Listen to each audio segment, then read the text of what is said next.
జుయ్ జుయ్ ఢబేల్. అయ్యో ఏం లేదు వల్ల అప్పుడప్పుడు మొగుల మీదకి రాకెట్లను పంపుతుంటారు కదా, చాలా మటుకు మంచిగానే పోతుంటాయి, కానీ కొన్ని ఫెయిల్ అయిపోతుంటాయి. అయితే ఎలన్ మస్క్ అనే కుబేరుడు ఉన్నాడు, లోకమంతా నా కిందనే ఉండాలన్నట్టు ఎత్తాడు. ఆ మస్క్ కూడా రాకెట్ను మొగుల మీదకి పంపిండు. ఇక అది ఎంత రామసక్కగా పోయిందో చూడాలి, మీరు చూసేయండి రమ్మ జప్పున. అగో మొగుల మీద చూడురి, తోక సుక్కలు నేల మీదకి వచ్చినట్టు వస్తున్నాయి కదా. అవి తోక సుక్కలు కాదు, కొర్రమట్టలు అసలే కాదు. ఎలన్ మస్క్ వారు మొగుల మీదకి పంపిన రాకెట్ పనితనము. ఈ ఎలన్ మస్క్ ఉండే కాడు ఉండక ఆఖరికి మొగుల మీద కూడా పెత్తనం చేయాలన్నట్టే చూస్తాడు కదా. సొంతంగా రాకెట్లు పంపుకుంటాడు, ఉపగ్రహాలు అంటాడు, ఉండే కాడు ఉండక ఏమేమో చేస్తుంటాడు.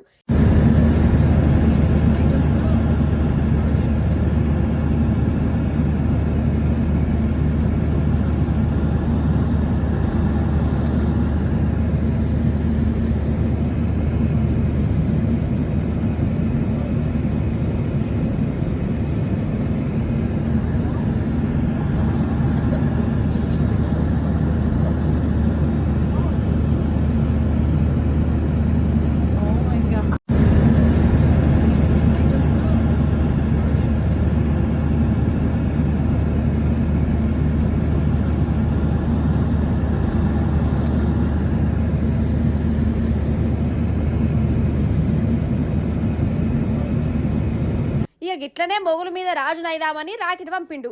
100 కోట్లు ఖర్చు పెట్టి. ఫస్ట్ పోయేటప్పుడులా మంచిగానే పోయిందట. ఇక అంతరిక్షంలోకి పోగానే డబేలు మన వెళ్ళిపోయింది. మరి దాన్ని అట్లు చక్కగా ఫిట్ చేయలేదా, టేపులు మంచిగా సుట్టలేదా, వైర్లతో మంచిగా గట్టలేదా, లేకుంటే అందులో పెట్రోల్ డీజిల్ సరిపోలేదా మనకు తెలియదు. పోయినట్టే పోయి తుక్కు తుక్కు అయిపోయింది. మరి రాకెట్ పేలుకోవడంటే ఉత్తముచ్చట కాదు కదా. వాటి ముక్కలు ఇట్లా తోక సుక్కలు లెక్కనే ఒక పద్ధతి ప్రకారం కింద పడ్డాయి. ఎవరి నెత్తి మీద పడతాయో, ఎవరి బంగ్లా కాలిపోతుందో అనుకున్నారు కానీ అదేదో గిరి గీసినట్టు నీళ్ళలోనే పడ్డాయి. అగో ఇక మొగల మీద ఈ నిప్పులను చూసి అమెరికోల గజ్జు గజ్జుమన్నది.